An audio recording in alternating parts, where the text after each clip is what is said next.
everyone's vocabulary. Everyone said wicked. And then I went to North Carolina and people were like, that's not normal. Yeah. And then I went like abroad and people didn't understand. Like, and I was like, I guess this is a New She's just in England Taiwan, thing. like, where's the wicked awesome Thai noodles?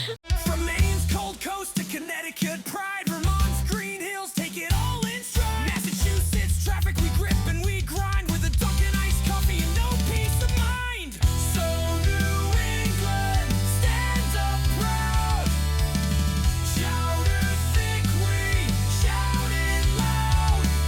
From Fenway Chance to Rhode Island tide, New Hampshire's cry, live free or die. So New England with Ian Brownhill. Good friggin' morning from New England, folks. Welcome back to episode 61 of the So New England podcast. I am your host, Ian Brownhill, joined by my co-host, Robert Travisano. All things Life's Better in New England. So New England podcast producer, Vinny G behind the camera with his handsome face. We do love it. As always, folks, we go out of our way to try and source some of the best that New England has to offer, and we did not fall short today. So, RJ, please let us know who today's guest is. It's funny you would make a short joke. Sorry, that's not about the pod. Wow. For the next hour, give or take, we plan to dive right into our guest world because this is some serious new territory for the boys. Our guest today hails from Boston but spends oodles of time in New England Junior, a.k.a. Florida, because we all know a transplant or two, or somebody who just gets the best of both worlds. She joins us today, hopefully bringing us some sunshine because it's been a wee chilly and apparently we're getting a nor'eastern. I don't know. Here to share tips and tricks making your life a little more cruelty-free, healthy, and organized, joining us and taking some time away from her day-to-day as a business intelligence manager and also buddy mom to the precious Fig.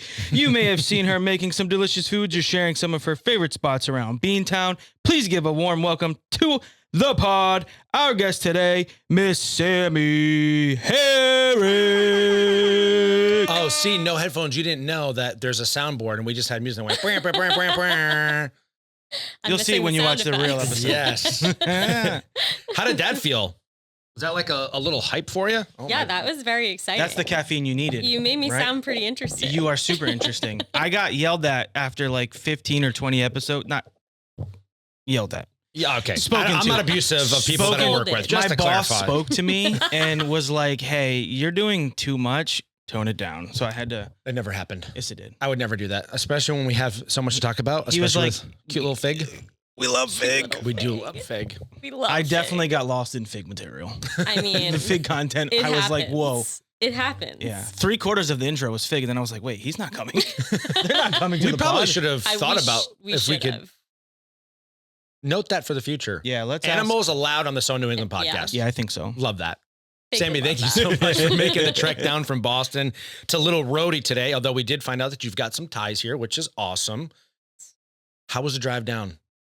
Pretty brutal, right? A little bit of traffic. It was a little bit brutal. Yeah. Welcome to Rhode Island. I checked the map before I left. There was supposedly no traffic. And then the traffic traffic state, this is what we do. Yeah. We provide people with a very unique experience known as bumpa to bumpa. It's just, it's a Rhode Island thing. It so was. we're so happy to have you down here. Thank you.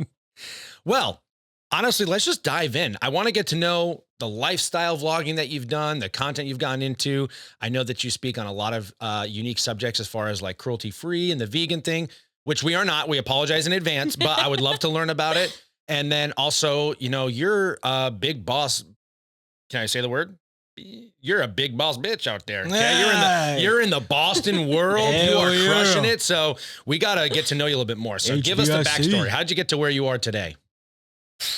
Well, as far as my job goes, it's actually I'm a certified teacher. I started out as an elementary school teacher. Whoa, curveball. Yes.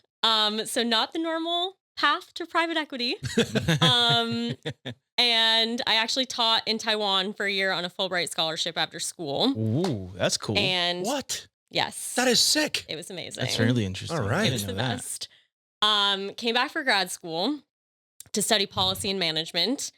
And that's when I realized I was really good at math and I like math. And I was like, maybe I should switch directions a little bit. And I still love teaching, but teaching is hard. It's really hard and it takes so much of your time. Yeah. And you get paid not very much. Oh, it's so true. Unsung I- heroes of the world. They really are. truly. So I was a really bad student. I failed geometry as a senior, which is like a sophomore class. So me and numbers don't get along. Yeah. So I feel for you for having fellow teachers to have to deal with someone like me. Point proven, geometry shapes. See? Answered his own question. Good job. What? Oh shit, what did I mess up there? Go ahead, Sammie. Continue. Am I messing up the math class? Yep. All right. Yes, then I went back to grad school again for computer science. Okay. And that's kind of how I got into business intelligence and that kind of stuff. Then I did business intelligence for a bunch of different companies. Ended up in private equity in Boston. Hell yeah. And there I am. When I hear business intelligence, I immediately think Jason Bourne. You ever seen those movies with Matt Damon? I just think like, oh, business intelligence. I just feel like you know things. A little bit. And I you do know people that things. can take care of people I know when the you need. things. When I was living in Israel, I also actually worked for some ex-Mossad agents, and they definitely knew some things. Dang. Like too many things. It was It's probably quite frightening how much. I actually quit because it was like too much. Yeah, I was like, yeah, these yeah. are things I don't want to. I just want to go through the world like ignorant. And Wow. So true. Yeah. I don't know if I can handle that because to be honest with you, we're one and the same. Maybe not that kind of intelligence, but I do kind of get a sneak peek as to like what items are going to be on the Dunkin' menu before other people because they like tell me like, hey, this is pretty much the same. pretty much the same, right? Because Yeah. it's like when you have to hide to people that pumpkin's going to be back a week earlier this year, it's like pretty stressful. It's a huge deal. So you've lived in a lot of different places. Tell us about like your travel because something tells me that the travel is going to come into play with your interest for vlogging and stuff. So Yes. how many different places have you lived? How long? What were those experiences like? Especially coming from New England. Yeah. I grew up only in New England, in Massachusetts and Maine. And then I lived in Japan for like 6 months and then Taiwan for a year Wow. and then Israel for almost 5 years. Wow. In Tel Okay. Aviv. So I've been around. And then, of course, when I lived those places, I traveled more readily. I feel like in America, it's kind of harder to go places. You're far from everything. So annoying. Yeah. Where like there, you're just short trains and very short plane rides from very cool places. So definitely done a lot of traveling. But yeah, Israel is when I started doing the Instagram vlogging. Gotcha. thing. Okay. Just because, I mean, it was back when it was a little calmer. Yeah. But I still feel like it wasn't very much a thing. Like people just didn't know very much about it. And it's really beautiful. Like there is everything from desert to jungle. Like there's literally everything. And it is stunning. And I was like, people need to see this. I need to like get this out there. So I did more like travel vlogging when I first started. Gotcha. And just like really beautiful picture. You remember like when Oh, it was yeah. like girls in the long dresses in the pretty places. Like that's where I started Gotcha. Okay. doing it. Same, but it just never hit. But- Well, my dresses never fit right. True. Oh, that's right. Fit Body B Hill. That's I remember right. that. Sorry. Sorry. Please don't ever. Don't ever bring that up. Thank you. You want to get some real dirt? Let's talk. Okay, We'll can we talk. shut off his mic? I don't want to hear this. I do want some real I dirt. gotcha. I got some stuff. Yeah. And then I just kept it going when I moved back to Boston.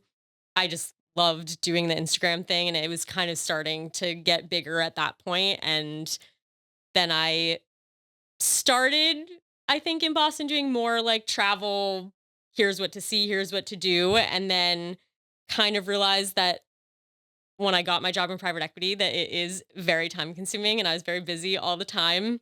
And that doing lifestyle content is just, to be frank, a little bit easier. Like you don't need to go travel to do the content. You can be in your house and be like, I made a smoothie and poured it in a glass. So that's kind of where I shifted to that content. And I think people still resonate with it. Like it's still Absolutely. a nice, even if it's not quite as aesthetic as it was before, but Yeah, but you got to change with the times. And I also think Yeah. that for what you're doing with the lifestyle stuff in general, especially Boston being such a hot spot right now for people moving, you're doing a Yeah. great job of being like, hey, like this is what your life could look like in Boston. And Yeah. this is how I'm supporting that both social media and with my career. But I want to backtrack. So you grew up in Massachusetts and Maine. yes. How long in each one? I lived in Sherborne, so suburbs of Boston. I mean, very suburbs, like 45 minutes outside Yeah. of Boston. Not But it's to be just that easier person to that say said I was Boston. from Boston when I'm not from Boston.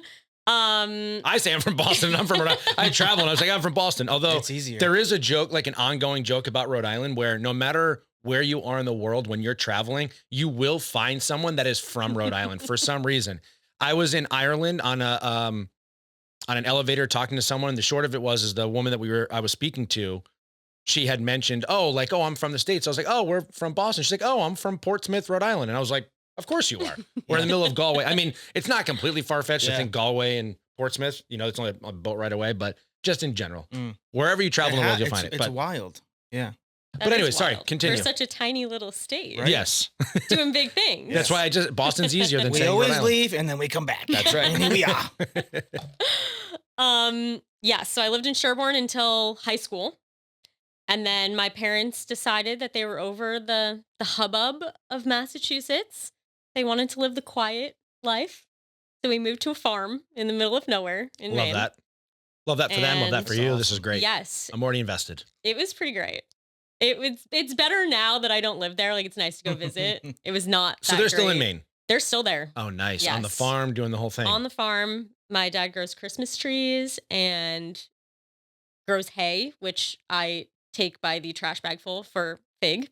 So that's great. I love your dad. That's adorable. That's awesome. Yes. That's a cute little guy making his Christmas trees in his hay. How freaking cute is that? I Very love that cute. for him. It's very adorable. I love that.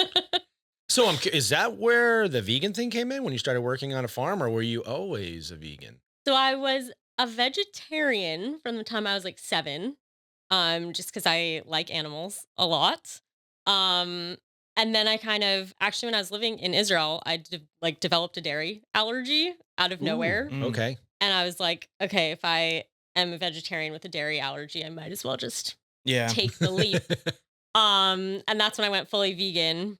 And since then, I've actually become, I think there's a ostro vegan. There's a term for it. I don't remember what it is. I eat like scallops and oysters, mussels, clams, like things bivalves in the shell. Oh, okay. Because they don't have a brain and they don't have a central nervous system. So to me, they're not really like a You're an oyster. sentient living being.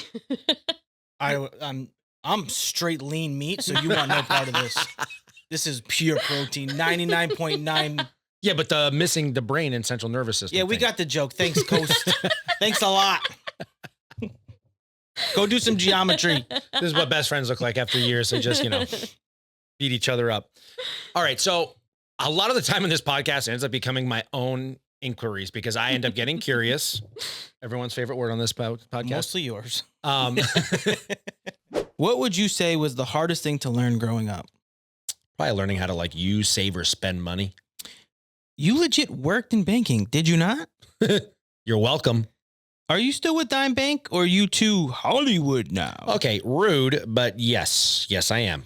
Imagine your followers finding out you're with a Connecticut-based bank. Okay, first of all, they have a branch in Wesley, Rhode Island, which is where we grew up. So really, that's brownie points because I'm sticking to my roots. Second, I think everyone would appreciate that I'm with a bank that knows and understands their community. Their tagline is legit, community banking lives here. Hey, I'm not asking you to sell me on it. I've been banking with them for years, and they know me on a first-name basis. I'm just saying I'm surprised is all. I can see the headlines now. Mr. Anti-Connecticut actually banks with local community bank? Okay, you know what? Follow along with me here. They're FDIC insured, equal housing lenders, wicked friendly. They take care of all my personal needs, have expansive products to help all my businesses, offer lending across the board, merchant services. What more could I possibly want or need? And you know that I secretly like Connecticut, so. Oh, I hope you heard that, folks. Dime Bank is the reason Ian loves Connecticut. Okay, you're ridiculous. Funny story, though. You know how they have like the mobile app with like banking, Lifesaver, you can do all the deposits. Have you tried to teach your mom how to do the mobile deposit No. yet? I was teaching my mom how to do it, and she takes a selfie instead of the check. Visit dimebank.com to learn more. Explain to me like the difference between the vegetarian, the vegan, like the differences on like what you can eat, what you can't eat, because I've never completely understood those. So vegetarian is just not eating meat, Okay. but you'll eat like byproducts of the animal. So eggs and dairy and things like that. And then vegan is like nothing derived from an animal source whatsoever. Gotcha. A lot of vegans will also not do honey. I eat honey, so I'm not as like harsh strict, line on gotcha. it, but like I don't wear leather, I don't wear suede. I tried to buy a vegan car. Like I'm very conscious of it in my Mm. I saw what that. I That was very buy. interesting. That's really a vegan car? Yeah. Yes. Toyota Prius. It Not is vegan. It's a VW Tiguan. Ooh, we love a good Um, Tiggy. It took me a long time to find because it's a weird. I like went to dealerships, and I think the problem is like if you get the base model of a car, like the cheapest version, they'll have like cloth seats or something, but the second you upgrade, they upgrade to leather, and I'm like, well, can I just get all the like safety nice things and the backup camera, but not the leather seat? No, they're all like Yeah. it's a package, and you can't undo the package. Interesting. Mm. So it was tough. I thought about going Tesla because they are also fully vegan for the Uh-uh. environment. This is totally new to me. I had no idea that Yeah. was a thing when it came to Yes. the cars. I guess I'll put that in. It's not totally vegan. I think there's like parts of wires in the car that are not, and there's no way around it.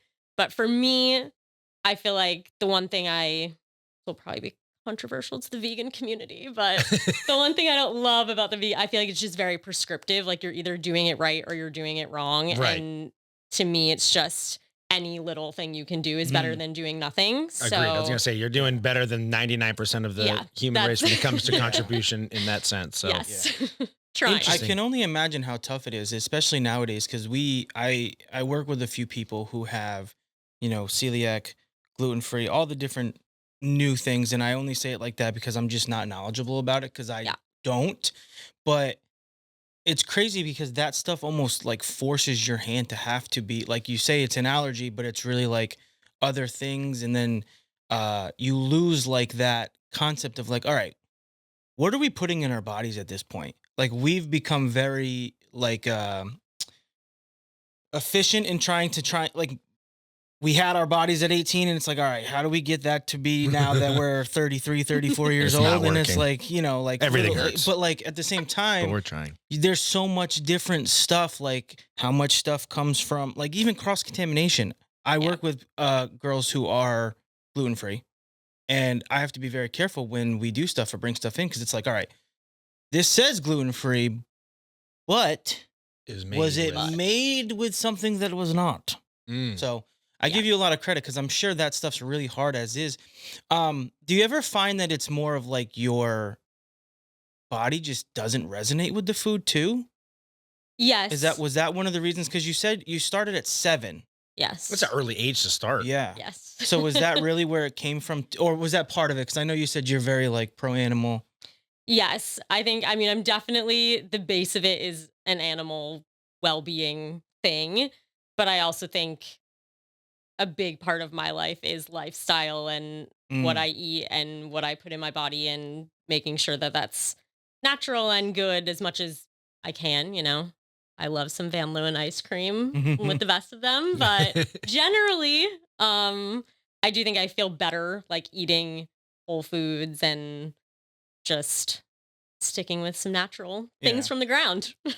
So then talk to us about the Boston vegan scene. Yeah. Like, give us some recommendations. Should you be going? Ooh, we're talking to you, Boston. We're getting a face over here. Y'all need to step it up. You're getting a face. It's not the best. It's All not right. the best. Ooh, no way, Um, huh? Yeah, there are not very many like fully vegan restaurants. I can think of like one in Boston off the top of my head. And then like if you go into Cambridge, I think they get a little better over in that, Cambridge, Brighton, those areas. But I think, I don't know, if a lot of vegan people don't want to eat at non-vegan restaurants, I'm not one of those people. Like if you can make me something, then I will be very happy. If you can make me something that's not just taking the meat off of a meat dish and Yeah. being like, oh, here's some lettuce on a plate. I just went on a cruise, my first cruise recently. Oh, okay. And we're going on a cruise again. Oh, Oh no. I told them I was vegan and they literally served me steamed broccoli on a plate. And I was like, that is Ooh, not that's a meal. brutal. I don't know what to do with this. I mean, I'll eat the steamed broccoli on a plate, right. Because you have no other option. but I clearly. also am still hungry. So Oh my gosh. Yeah. I never thought of that. It's Yeah. tough because and correct me if I'm wrong. I'm sure this has been going on for years and years and years, but I feel like it's more like our generation. It's a little bit newer because my second cousin is vegan and she's been vegan for a long time. She lives in Philly. and she says she can walk out of her apartment and it's just you pick. And there's so much stuff. It's crazy that Boston's not like that. Yeah, I think it Step definitely your game up, Boston.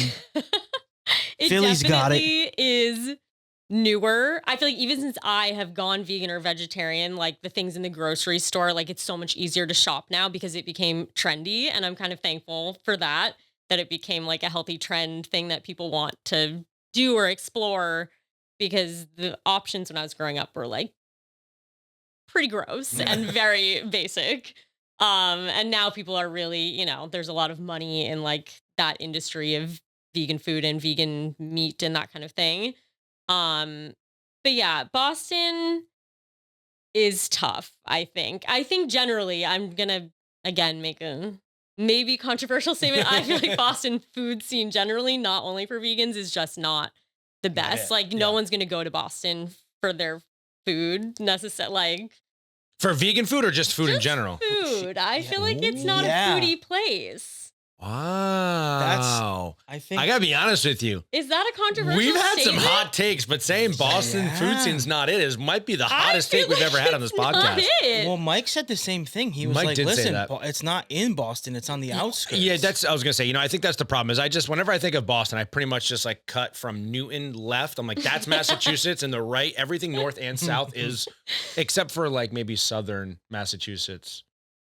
Maybe, but besides that, like I'm like, everything is Boston to me versus just a city. So, but the outskirts a little bit better, or just like, I mean, maybe for food, yes. For vegan food, I would say you probably get worse the further that you go out because it becomes less trendy or common, I think, for people to want. I would think in a city it would be a lot more accessible because that's the type of place where you have a denser population that would consume vegan, diet style, as well as the fact that like that's where the money is. In the sense that, like, if you put a vegan shop in the middle of, like, you know, Coventry, Rhode Island, that's going to fail in a week. But you put it, you know, on Newberry Street, I'm like, that should do well. Yeah. But wow, interesting. Yeah. It's not I mean, there's places, you know, I have a list of like 20 places that I rotate through that have like good options, not a salad on a plate. So there's places. But like when I think of places I would want to live as a vegan, New York, LA, like there's definitely Boston is like not even on the list. So when they come out with all the lists of like best vegan, whatever, XYZ, like Boston never ever appears on any of those lists. Wow. Some business intelligence for you here. Maybe you should open up your own vegan spot and we'll call it Fig. We need to stop the podcast and go start the business right now. Okay, so I'm gonna ask you two more questions about the vegan thing because I don't want to, overdo it here. But I would love to know, like, what is a stigma about being a vegan that you would love? Like, if you could tell someone about it that's thinking about it to encourage them, or like a stigma that you kind of get tired of hearing that you would love to break the cycle on, what would it be? I guess two things. One, I think I touched on before that I feel like the vegan community is not necessarily that welcoming and it feels very harsh. Like you either have to do it or you're just terrible and you're not doing a good job. Which I just feel like if we could just be more open and welcoming, if you ate vegetarian food once a week or vegan food once a week, that's better than not doing it once a week. Right. So I feel like if we could, people would be more like that. People would be more open to trying it and eating that kind of food. I think the other thing, and that I already just forgot what I was going to say that I had in my mind. That's all right. Take your time. That's a fair point that you make, though, because sometimes I feel like when it comes to these, and hopefully this will give you some time to think, with these, and I'm not saying trendy in a bad way, because I get it. It's totally a fair thing, and I respect the people who do it for why they do it, and it's their thought, it's their lives. But I think you kind of nailed it there. It's like if people were more welcoming about stepping into that light instead of like, hey, if you don't do this, this, and this, you're not a vegan. You can't say it. Maybe people would be more welcoming and want to do it. And at least, like you said, that's such a great way to do it. Like, hey, you might not do it 7 days a week, but the one vegetarian night or the one vegan night you have. Better than not having a vegan night. Better than not having a vegan night. Yeah. Mm-hmm. I think it's seen as a really like extreme way of life, because I think you have like animal rights, or, you know, like PETA, and someone kills a fly and they're like, this is the worst thing. This person needs to be like canceled. They killed a fly. And it's like, Yeah. that's like not what we need, I feel. Yeah. Other people would disagree with me, but that I feel like if it was just like a more casual thing, that more people would want to do it. I also feel like protein is a super big thing that everyone is like concerned about if they go vegan or vegetarian, which I'm not going to say it's not probably more difficult than if you ate meat, but like it's definitely possible. I definitely follow some like vegan bodybuilding men and women on Instagram who are like giant and muscly and vegan. So I feel like that's a super common one that I hear. Like, well, I couldn't maintain my gym routine or my lifestyle, like, and not eat meat, which I just feel like is not the case. Accurate. Yeah. Well, I think a good example, just like to touch on what you're saying with the whole vegan community and food consumption in general, is that anything in extreme is not going to be good. Correct. Which goes for a lot of things in life, but it's like ice cream is great. I should not have had it every night this summer. I am now regretting it between my knees hurting and my belly hanging over my pants. But at the end of the day, like in the vegan community, it's like, yes, if you're contributing and you're, you know, eating on a vegan lifestyle in certain capacities is still better than none. You don't have to be perfect, you know? Yep. So that's good. Now, the other question that I had for you, what would be like a typical day of eating for you? Or like, what are your top 3 meals? Either one of those answers is fine. Just so people can kind of see like, oh, what would I even start eating? Because the first thing I think is beans.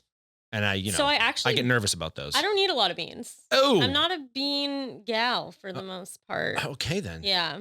I generally eat like a lot of smoothies in the morning and like chia puddings, that kind of fruit and yogurt in the mornings.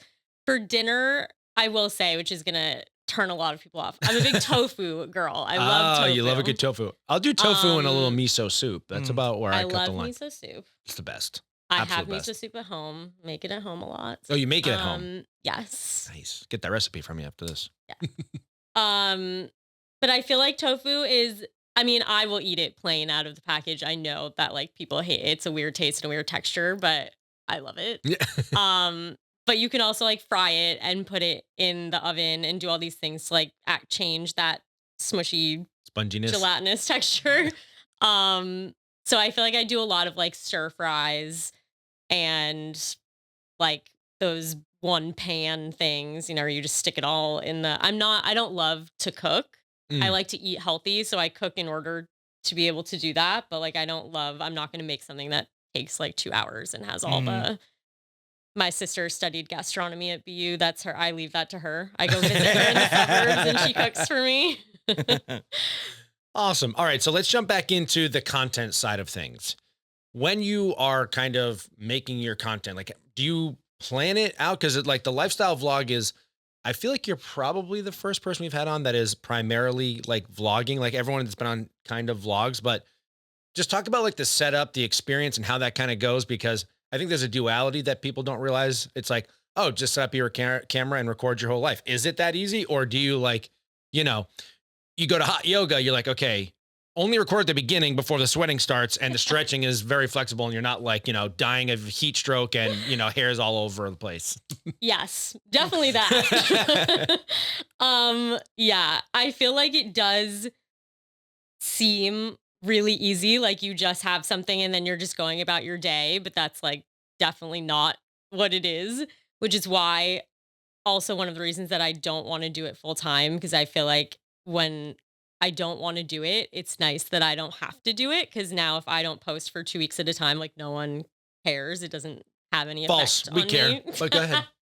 Yeah. We care. Because I'm like, okay, well, I guess need there's to just no see yoga for Fig 2 weeks. Every I know. single day. Yoga, Yoga, yeah. Food, Fig, yes. Yes, I know. More Fig. Every time she's in there, it definitely performs better. And everyone's like, Fig! Yep. So funny how the internet works. I mean, I can't blame them, really. Yeah. She's adorable. But yeah, I think it does take a lot of effort to just I don't know. I mean, it's really, I feel like those behind the scenes videos that you see where people film themselves filming and then it's like them walking and putting something down, but then they have to walk back Yeah. because they walk out the door and then they have to walk back in to turn the camera off, like that type of, but that really is what it is. Like you can't just go about your day. You have to get the right angle and then the lighting has to be right. And then you look, you're like, oh, that doesn't look good. I have to do it again. I just made my bed and now I need to unmake the bed and remake the bed. So I feel like it actually does add probably double, maybe more the amount of time that it would take me to actually just do the activity than to like film the activity. And Right. even if I film in the gym, like I'm filming 20 seconds, that's not actually my workout. Like you are not actually seeing any part of my real workout that I'm Right. doing. So, and I'm also very conscious of filming in public. So, like in my house, whatever, but like in the gym, I am not one of those people that's going to like set up a camera. And if you walk through it, you're in my video. Like, I will only film if there is no one there. Joey Swole Yeah, really he'll get appreciates ya. that. Joey Swole will get you. Yes. There's my Yes. man. We do love Joey Swole for that. Same. So I feel like that also, again, like it doesn't bother me if I like planned to film something and then I can't film in the gym or whatever it is, or there's people, then I don't have to post. Like I'll just have part of a video or I'll skip that part or I'll go back the next day and try to like, this is why I kind of wouldn't want to do it more than I'm doing it now. Cause I just like having it be a casual thing that I can do or not do depending on how I'm feeling.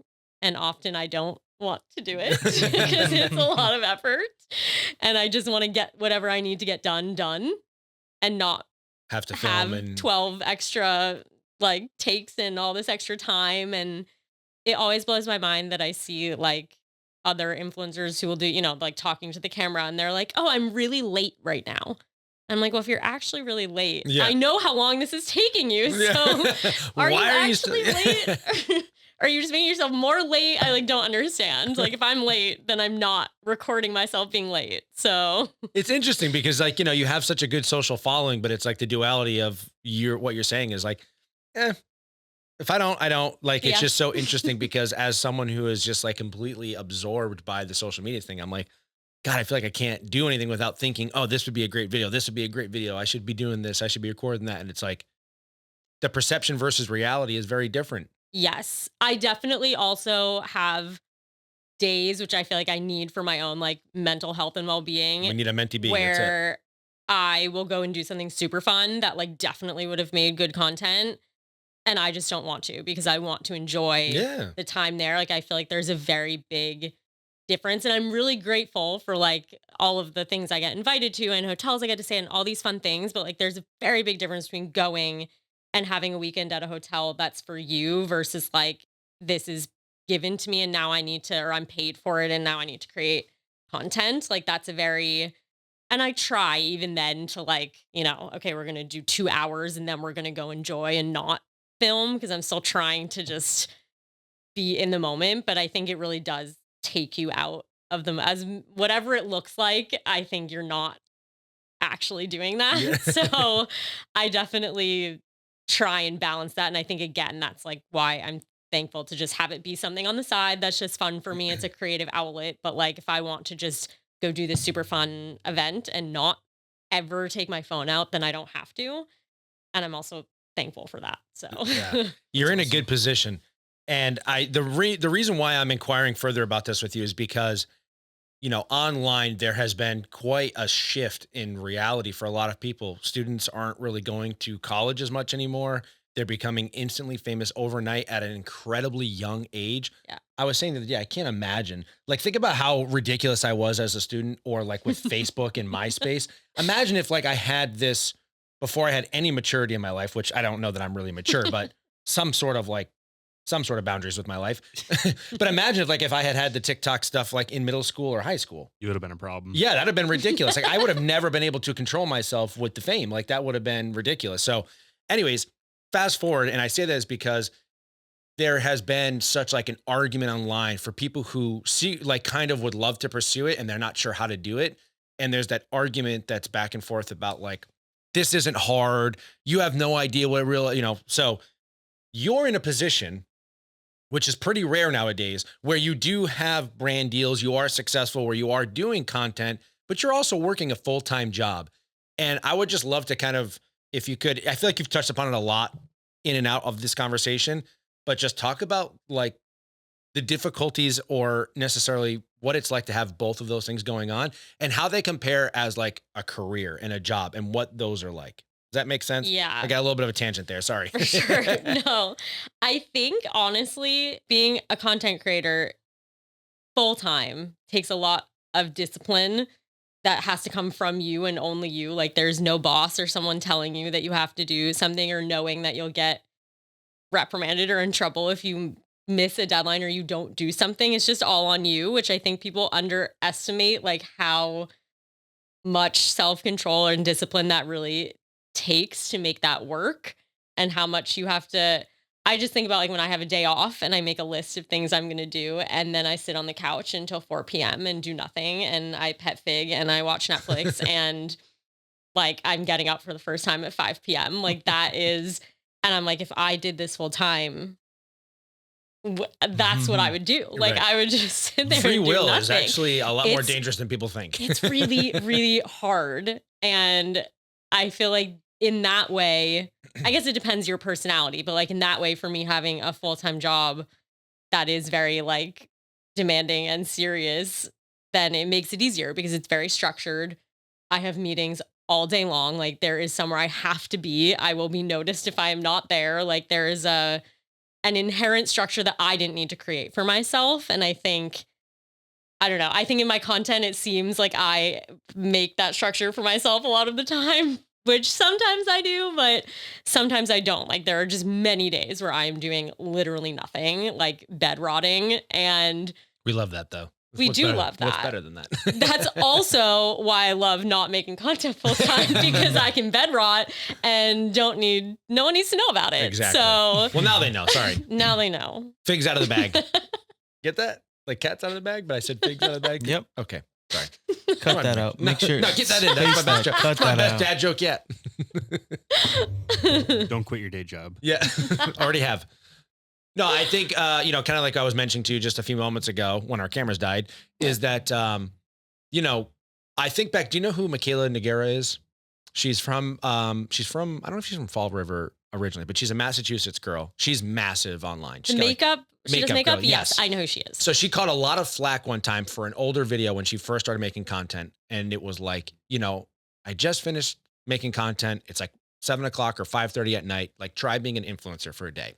And the world went berserk because she gets so much hate. I'll never understand it. But the conversation kind of became about the realities of being an influencer, content creator, an online marketing individual versus like a full-time job. And having worked 13-ish years, full-time jobs, all of them pretty much dead end, led me absolutely nowhere. I can say that there is a huge difference in the stress and the performance and showing up and getting work done in the two. Having a 9-to-5 gives you 40 hours. It gives you structure. It gives you accountability. It gives you something that you have to do every day that you can't if and or but about it because your survival depends on it.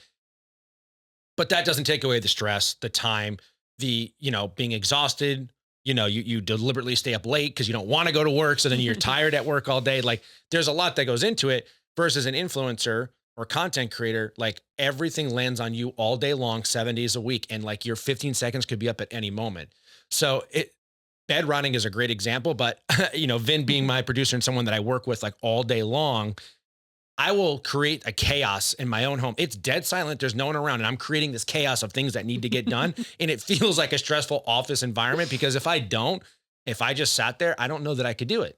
Yeah. But it's just kind of opening that gateway about how difficult the two worlds are and just being able to empathize with like both. It's like, yeah, maybe it's not as hard as someone who's going and laying tile all day in a bathroom or working on a hot roof. It's very different. It's like mental and physical versus just pretty much mental. Yeah. But anyways, that's just There maybe was have another a guy conversation who about got stigma. a lot of flack over that on TikTok. He's a gamer and he streams full time. That's his full time job. And him and a couple other guys were talking, and it's essentially the same conversation. They were like, what do you think's harder, like someone's 9 to 5 or being a streamer? And he was like 100% 9 to 5. Like I could sit here, I'm playing video games all day. Like this isn't hard. And then the other streamer was like, well, kind of is. Yeah, see, my And they thing went is, back if and it was forth. that easy, then everyone would have done it. Yeah. Like, Right. you're not successful at it because it's Right. hard. Like, Right. that's when people, like, Yeah. look down on it. Then I'm like, well, you're not doing it. Or Right. you're, like, because it's not that. It's not just, I also feel like it takes a certain kind of creativity to be like, you need to have an idea or have something original or have, I don't know, like, there are just people who aren't creative and don't have that or don't want to be doing that kind of thing. 100%. And that's also hard, especially Yes. if you're doing it full time. Every day needs to be different. You can't be putting out the same thing over and over again. So true. And I feel like people underestimate that. Oh my God. He shows me things sometimes on TikTok. And again, obviously it's his full-time job. He should know these things, but I'm just like, oh yeah, we edited your video the I'm other day. so good at math and I'm so good at geometry, but I couldn't figure that one out smooth. And I'm just like, wow, that's a good one. I messed up on so many videos because I didn't know that little trick. Yep. Yeah, it's a very unique space to be in. And again, I think they're both equally hard. I just think For that sure. there's just not enough understanding and compassion to the fact that, like, Oh, it's yeah. 24/7, 7 days a Agreed. week. And also there's like a lot of structure in place to make sure that you keep your job. There's an HR Yes. department. You get 3 or 4 strikes. You can be late. You can be sick. Like, Yeah. for me, it's like if someone saw that I tweeted in like 7th grade, Becky looks funny with her braces. I'm like, my fucking career's over. And, also Becky didn't look bad with her braces. She looked very nice. I never said that, but and there's no one to do all of those extra things, for sure. Uh, And I feel like people love the downfall of someone on the internet. Oh, like, they I do. feel like It's that's so a- it's so Terrible. sickening. And there's no health insurance. Nothing's guaranteed. Yeah. And it's like the only way for me to afford those things is I have to post 24/7 to make Mhm. sure I get brand deals. It's like the stress that comes along with it is, again, a lot different. And I think that they're just as equal as one another. So kudos to you for doing both very hard things at the Yeah. exact same time. That's what Yeah. I was trying to get at ultimately there. I'm very sorry for my long tangents. Let's talk about Fig. Tell us the story of Fig. Well, Fig actually, I don't think you guys know this. Fig has a really good backstory. I love it. Tell us the backstory. So Fig lived in a kibbutz, which is like a communal living space in Israel, like on the Gaza border. And she was like because it's like a communal living space, they try and teach the children of the community responsibility by taking care of animals. And so she lived outside in this kibbutz, like in the middle of the Israeli desert.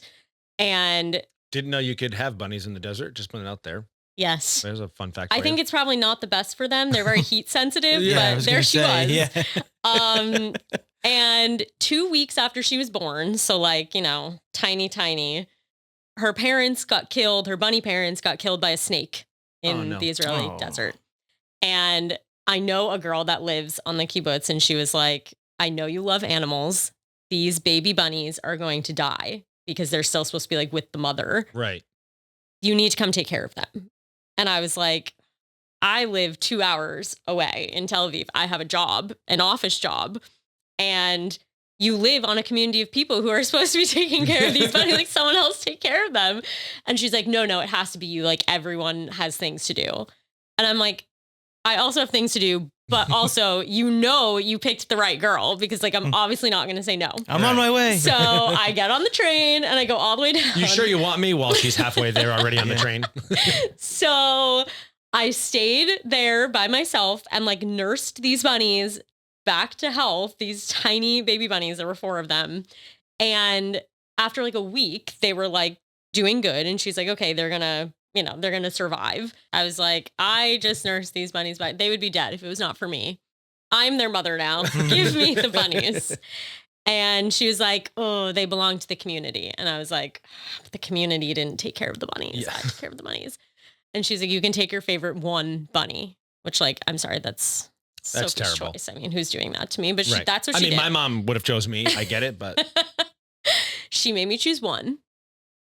And That's I chose awful. Fig. thank God. And I took Fig home with me to Tel Aviv. And she, even in Tel Aviv, has been through a lot. She got spayed or neutered. I don't know which one is the girl. Well, spayed, I think. Ripped Guess as out good her as mine. No clue. stitches. Oh, They had to give her a cone. Bunnies can't really get a cone because they don't have a neck, but she got a cone. That's adorable. And she then I decided to go to, also I was there during some active wartime. So she had a lot of like rockets, sirens. We had to sleep in a bomb shelter, like all the things. And then I decided I wanted to move home, and bunnies are not allowed on planes. So I'm like, well, I can't leave without Fig. Like if Fig can't come with me, I'm not leaving. And I was trying to find any possible way to get her on this, but I like know someone fairly high up at Delta. I like tried to get them to, I'm like, I will get, and it was right after COVID too. So the airlines were hurting. And I'm like, I will give you $20,000 for one seat. I want like the first class pod. You won't even know she's in there. Like I will close it the whole time. I will not come out. Yeah. Like also, it's a bunny. Like you let on like these German shepherds and these Great Danes, but not a tiny bunny and a little kid. She's tiny. They can't make any noise. They don't smell. Like I don't understand what it is. Yeah. No one would let me do it. So I'm looking into taking like a private plane. That's my entire life savings. Right. And my parents were like, you're an absolute idiot. Like, don't do that. And I'm like, I have to. Like, I cannot leave her behind. This is like this is my child. Like, I can't. And so then I got desperate and decided to handwrite letters to the entire C-suite of every airline that flew from Israel to anywhere on the East Coast. I was like, if I can get anywhere on the East Coast, I will drive. Like, that's fine. And the COO of Air Europa out of Madrid messaged me back and was like, yes, I will make an exception. You can take the bunny on the plane. They'll call you and book the tickets. So let's go. Shout out Air Europa. I know. Wow. That's cool. So I bought us a whole row of seats. And she got a nice pop-up playpen on the plane. She got the 2 inside seats. I sat on the outside. Everyone was like obsessed with her. We had a line coming to see her. And not a lot on planes because people have too much fun and enjoy it. Yeah. It brings too much joy. Yeah. So now she's living the bougie seaport life, eating Whole Foods greens, and I love that for her. Adorable. Me too. Good for her. Now they talked about the seaport. What made you go to the seaport? Let's talk about the seaport experience. I know this is very life in Boston because controversial. Online everything is about the seaport. Everyone hates the seaport, I think. From New England. Yeah. All Boston folk and Mass New Englanders, they're all not for the seaport. But I feel like everyone that's migrating wants the seaport. They want that cool nightlife on the water. If I'm being honest, having lived in the Miami area, like it kind of gives you that downtown Brickell vibe. Yes. Without the actual nice buildings, nice water, really nice weather, welcoming people. That part. Minor details. But it has Dunkin', and Miami doesn't have Dunkin'. So there you go. Shout out Dunkin'. Yes, I feel so when I first moved back to Boston, I actually lived in downtown, like near Beacon Hill, like government center area. And my plan was to move to Beacon Hill or somewhere just very charming. Like that's what I love about Boston is like the brownstones and that charming old feel, with the cobblestone streets. Like that's what I love. And I also, when I first moved back to Boston, was like, seaport. Like, it doesn't have the vibe. Like it just stripped everything that's Boston out of it. And it is like too modern. Yeah, it's just not it. And then I realized that, like, while I love the brownstones, I myself do not want to walk up 4 flights of stairs and not have central AC and have to put the unit in the window and like have all of these issues from an old apartment, which comes with having an old apartment. And I feel like there's only a very select few that are like renovated to the point where it's like a new building, and I can't afford those. Like they are so beyond, they're even beyond Seaport. Like they're really expensive. And I also looked in the leather district because I wanted to live in like one of those brick and beam which lofts, you would have never done that. The leather district, that's not vegan community. It's not vegan. The vegan community would have been pissed. They would have been real PO'd about that. Yeah. But then I just looked at Seaport and I was like, okay, you just can't beat these buildings. Like everyone, the managed buildings are the best. They're the best. Elite. Okay, it's really nice to have a pool and like all this nice, beautiful space and a yoga studio. And when something breaks in the apartment, I can go to my phone and I'm not handy, right? So like, this is like my biggest fear about ever owning a house is like, I cannot fix anything, anything. And now I can just be like, my dishwasher stopped working. And then they show up 5 minutes later and they have a new dishwasher at my door and they swap them out. And I'm like, that is the life that I need to be living. Agreed. And as everyone should. right. And that's when I was like, okay, I looked at these buildings in Seaport. I like just can't get over it. Like I can't stop thinking about them. And now that I live there, I'm like the biggest Seaport advocate because I do feel like it gets a very bad reputation of being soulless, but I actually feel like it is its own little neighborhood. Like there's a lot going on and there's a lot of like community events and they have yoga on the steps and they do a drawing class outside and you can salsa class. Like there's all these things that like they really do try to make it a community. And I think it is like, and I think it's really nice. I go for walks on the water every day. Like now I'm like obsessed and I wouldn't want to live anywhere else in Boston, but I was not a believer before I moved there. And do you think when people say things like it's soulless, it's because it's just like new, it's different, or because like in general, the going out vibe was like you go to like, let's say, let's keep it stereotypical. You go to an Irish bar and you get drunk and then someone fights outside. It's like, there's all of these really fun initiatives and really great stuff. And yeah, it has a lot of transplants, but it's like, it's kind of giving the city itself a little bit of life. No, it's tough. New Englanders, man, we don't like change. So I can see both ends of the spectrum, no doubt about it. But do you think that that kind of plays a part, having lived in like the government center area and now live there, how it's like the community events and the initiatives going on are very different? Yes. I also think it has a lot to do with the type of people that live in Seaport, right? Yeah. You're getting like finance bros and like this type of it's not diverse. I will leave it at that, right? Yeah. It is a certain income bracket. And that is, I think also it's a stereotype, but I think not fully untrue that a lot of people's parents are helping pay for their rent, which is not the case for me, not the case for a lot of people I know, but it is the case For quite a few people. And I think that also, no one likes that. No one wants to be around that. So I think that like feeds into it also, that's not like a real Boston community or a real Boston neighborhood. But I just feel like living in it, I just don't necessarily find that to be the case. Or maybe those just aren't the people that I choose to interact with. Yeah. But, yeah, I mean, I go to more events and I feel like there are more events there than I had when I lived near Beacon Hill. Like, I don't know. I think maybe because they're trying to build it up as a community and as a neighborhood that they really are putting in the effort. And I do think it's working. Like I just do a lot more in my neighborhood now than I ever did before, which I appreciate. That's great. Yeah, we just did interviewed the CEO of Legal Seafood, and that was really the first time that I had spent any time. I was like, I gotta be honest with you, man. Like, I love New England charm, but I also kind of like modern. I do. There is a part of me like I don't want to go full blown modern, but New England needs at least everywhere but New Hampshire and probably Maine. I'd never really visit Vermont. So Massachusetts and Rhode Island, they just need a little bit more of a modern edge to them. Because like New Hampshire's charm, like the northeast charm is the fact that it's kind of like a place that's stuck in time. Yes. That's what makes it cute and quaint. I agree. But when you have major cities and hubs where it has an influx of people, like Rhode Island, we got a ton of people.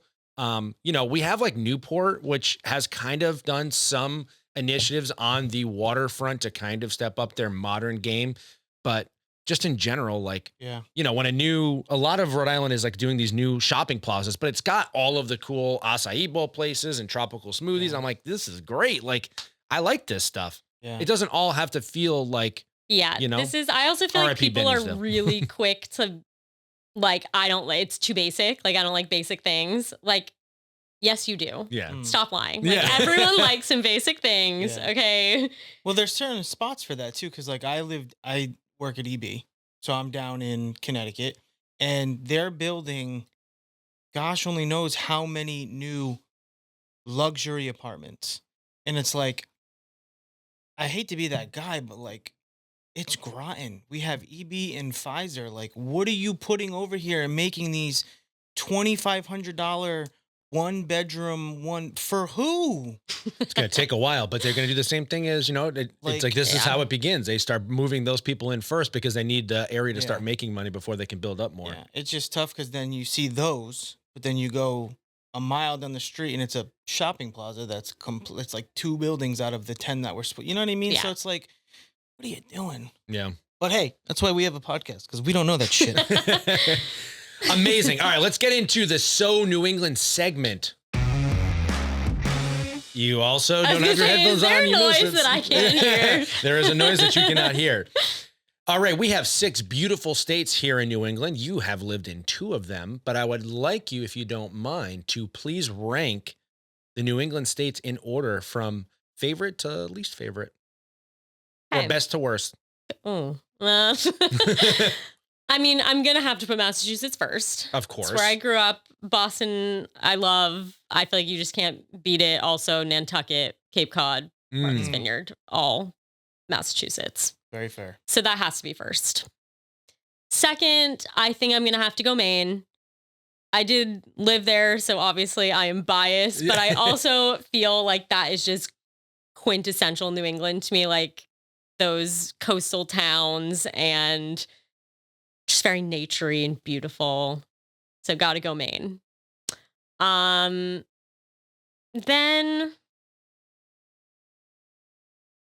I mean, I have not spent a ton of time in Rhode Island, but I still feel like I would put Rhode Island third because I think like Newport is very, like Christmas time and then also summer. That's like what I think of when I think of New England. So got to go Rhode Island. We'll let it slide. Yeah, we're not Newport guys, but we'll let it go. That's fine. We get a lot of flack for that one, but it's okay. Always freaking Newport. Hey, maybe after I go eat at this plant place, Plant then City. Yeah, it'd be a great place. Then it will be third because of that. There we go. I'll have to come back and redo my list. Honestly, I think I'd probably rather be known for Newport than Plant City, but that's just me. I'm just kidding. Plant City is a wonderful restaurant. Then I'm gonna have to go New Hampshire. We love New Hampshire. We love New Hampshire. We love it. Then Vermont. Again, I feel like it's just nature and very, New England fall. Quintessential great, fall. Yes. Yep.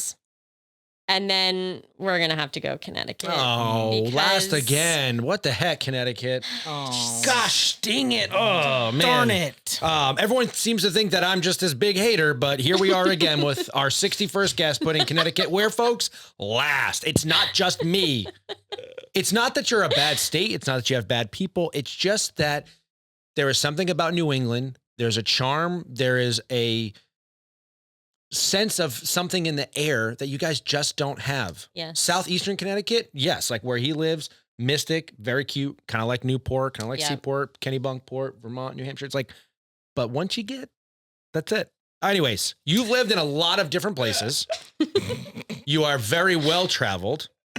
So if you could add a city, state, or even another country, don't matter.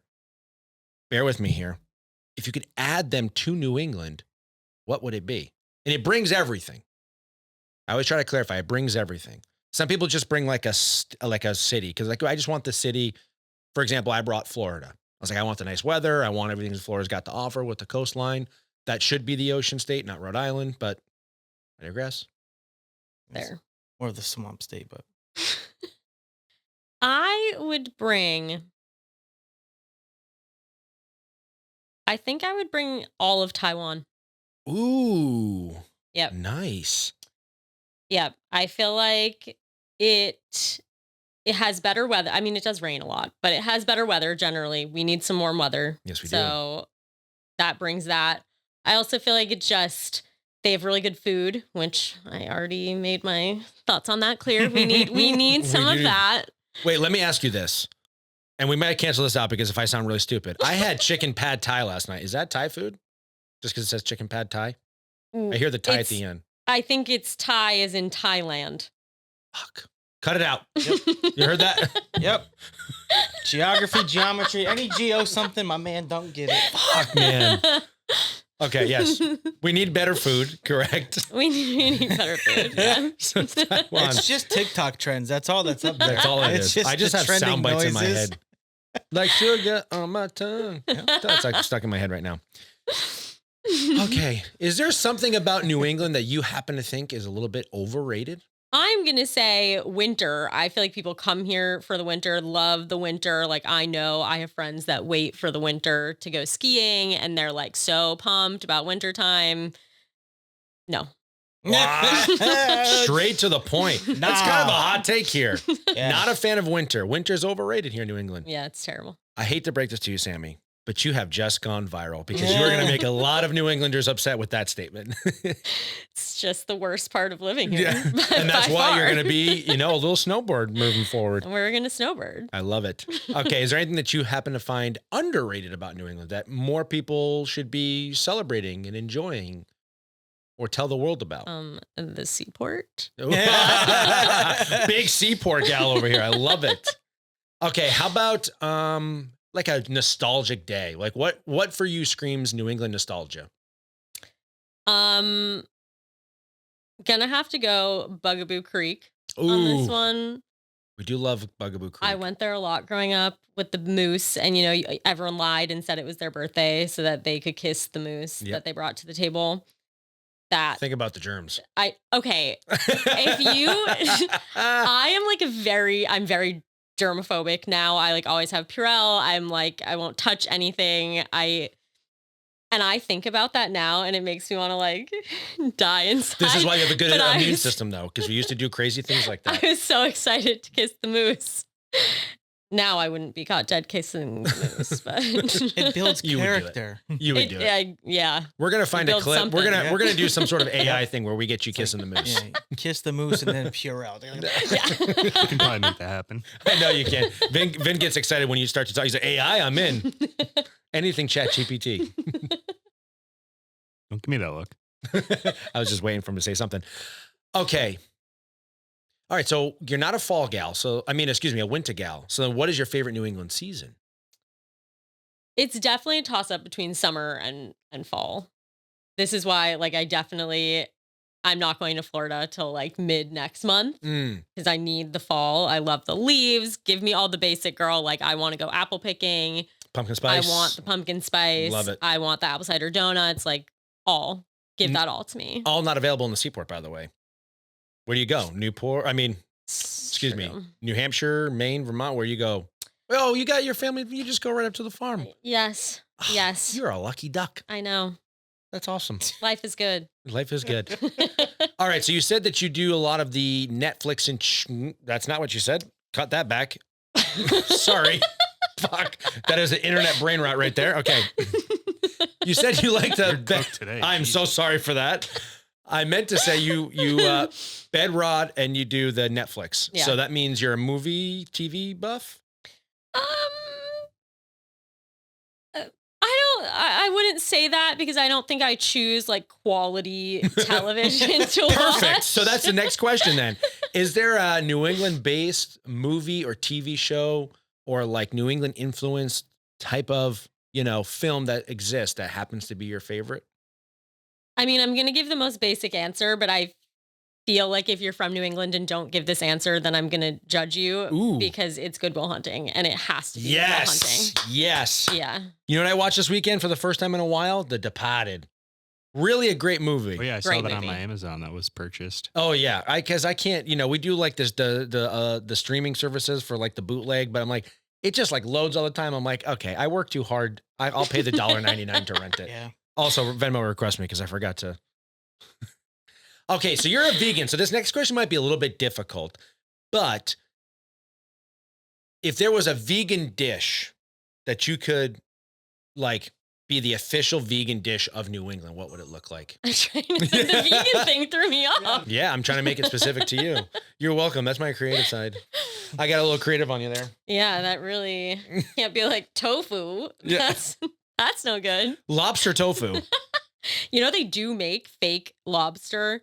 I'm not a fake meat person, Yeah. but like they make a fake lobster that literally looks like a lobster. Like they like cut out a piece of, I don't even know what in the shape of a lobster and like dyed it red.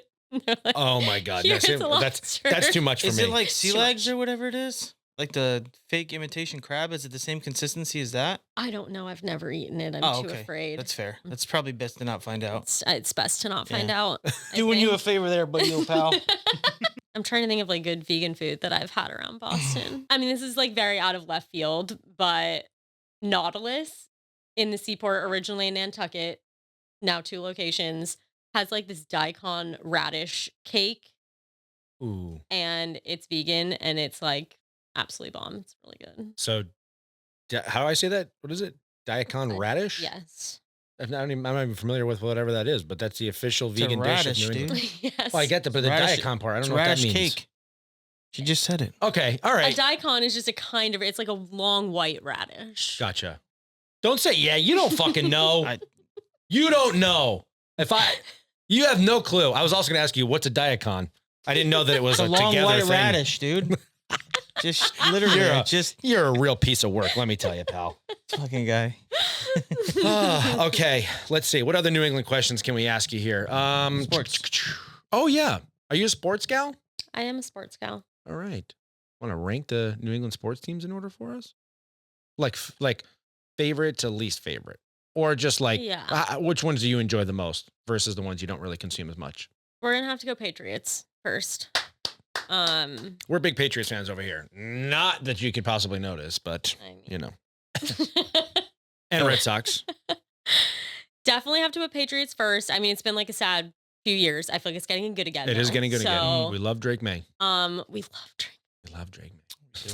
Yes. But I mean, even when it was bad, I still like watching Yeah. football. Like it's Yeah. still fun, I was still cool with it. Like we sucked, but I was like, I don't care. I'm still gonna watch the game. right? I love a good Southeast Sunday, like just going out and watching all the games. It totally gave you the perspective of how lucky we had it for 20 years. This is what I was saying. I was like, this is how everyone else feels all the time. Yeah, all the time.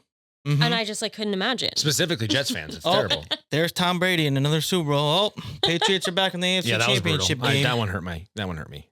I don't want to talk about it. Okay, so Patriots first. Patriots number 1. Numero uno. Probably gonna have to put Celtics number 2. Love that. Yeah, I feel like it's Very nervous for gonna the be upcoming season, gonna but be we'll see. I feel not so good about it. Yeah, but, you me know, neither. it's fine. I'm gonna pretend like it's not on fire.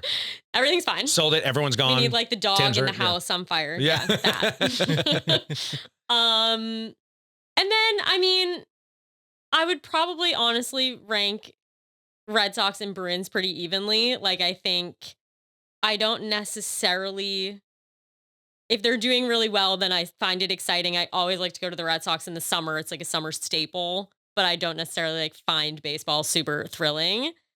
I like hockey. I managed my college hockey team. Oh, fun fact. Fun fact. Look at you go. Where'd you go to school? Wake Forest in North Carolina. Oh, Wow. no. Demon Deacon down there. Deacon. Wow, look Demon at you. Deacons. There's a fun fact we hadn't learned yet. Yes. So you live down in the Carolinas. Yes. Carolina boy right here. I lived in Concord for some part of my life. And then Amazing. Columbia. I love the Carolinas. Beautiful. I was young though, so I didn't get a lot of like adulty, like I didn't drive Yeah. around and go to high school, party, fun life stuff. But we'll get back there. My cousins live in Charleston, so that's where I'm going to go next. One of these days. Find me in that Southern Belle. No, that's not for the podcast. If Continue. you're a Southern Belle, I got you a real cowboy right here. Yep. Sorry, we're just trying to do anything we can. So Yeah. All right, Bruins, yeah. Celtics. Bruins Celtics. Okay, got They're it. like 3-ish, 4. Soccer at all or football?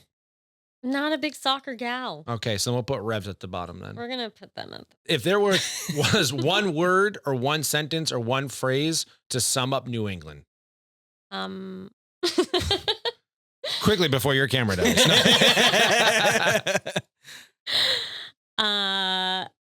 I mean, I feel like something with the word wicked, which, by the way, I didn't know until I went to college was a New England thing. I had no idea because I only have ever lived here. So it was just like a very, everyone's vocabulary, everyone said wicked. And then I went to North Carolina and people were like, that's not normal. Yeah. And then I went like abroad and people didn't understand. Like, and I was like, I guess this is a New She's just in England Taiwan, thing. like, where's the wicked awesome Thai noodles?